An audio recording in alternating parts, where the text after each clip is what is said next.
Nearly 40 million Americans have diabetes, and we don't usually think of diabetes as being related to hearing loss, but the two can sometimes go hand in hand. Dr. Rebecca Brashears is here from Ascent Audiology and Hearing to explain this. I don't think I've ever heard this connection. I know people really don't think about it. With diabetes and hearing loss, they're two of the most widespread conditions in the United States. So there's about 37.5 million in the United States that have reported hearing problems. Right. And then there's 37.3 million that have diabetes. So very similar in the amount of individuals that have it. Okay. Now, when you have diabetes, you have double the risk of getting hearing loss than, say, that person who is the same age who doesn't have diabetes. Okay. And then if you're pre-diabetic, you're 30% more likely to develop hearing loss than someone with normal blood sugar levels. So yeah. So it sounds like someone who maybe they've just gotten diagnosed with pre-diabetes, they should come in and get for a tested hearing. for sure. Yeah. Okay. Are there specific risk factors for diabetes-related hearing loss? Yes. So there's a lot of research out there, so it's not definitive yet, but high cholesterol, coronary heart disease, even if you have high blood pressure in diabetes, you're at higher risk for hearing loss. And even those who smoke, because that constricts those blood vessels in the inner ear. So we oftentimes don't think about these things. Definitely there.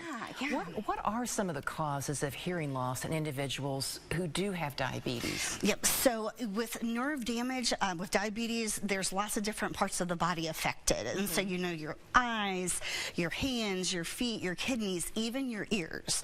So when you have high blood sugar levels over an extended period of time, you're going to affect those blood vessels and those nerves in the inner ear, which results in a permanent hearing loss.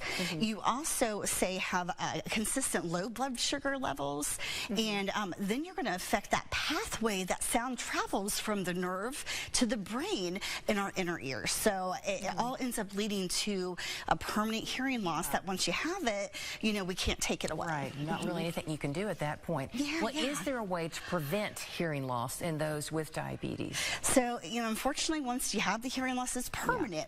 But what you can do when you first diagnosed with diabetes is get that hearing test. And then what you can do is make that a yearly thing. So make it part of your regular routine, say when you see your physician for the diabetes.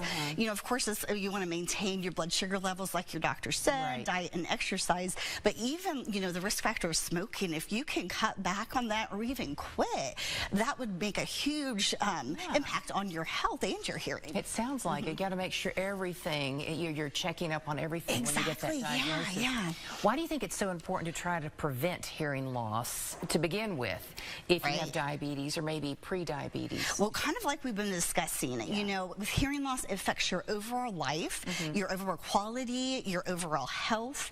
So it can interfere with communication. So when you're seeing your doctor, if you have that hearing loss, you might miss some of the instructions that are being said. It can lead to depression. Even if with the hearing loss, you're going to have a higher incidence of actually getting, dementia, Alzheimer's, if you're prone to getting those. And we've talked about that before. Say you have a mild hearing loss, you have the double chance of getting diabetes with that, double the hearing loss. And then when you have a moderate hearing loss, you're double the risk. And then when you have a severe hearing loss, you're 5 times more likely to develop that. So, it really all connects. It sounds like it. It does, for sure. So your best advice for anyone who may be pre-diabetic or just recently diagnosed with diabetes? Get a baseline hearing test. So that's the first thing. So if you haven't done that, especially if you're over age 50, we always recommend it anyway. So get the baseline hearing test so you can figure out where you're at, and then we can monitor it and go from there. Sounds like a good plan.